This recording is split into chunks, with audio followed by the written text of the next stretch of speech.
Hi friends, ఈరోజు వచ్చేసి కొత్త వంకాయ టమాటా కర్రీ ఆమ్లెట్. వంకాయ కర్రీలో ఆవకాయ వేసుకుని కలుపుకుని తింటే ఉంటుందండి, చెప్పలేము అసలు. చూపిస్తా. ఆమ్లెట్ కూడా బాగుంటుంది,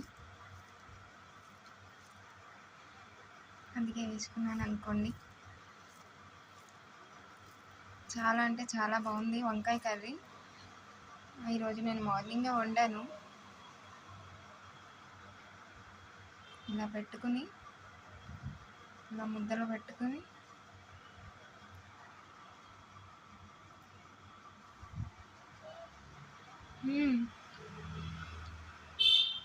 సూపర్ ఉంది అసలు.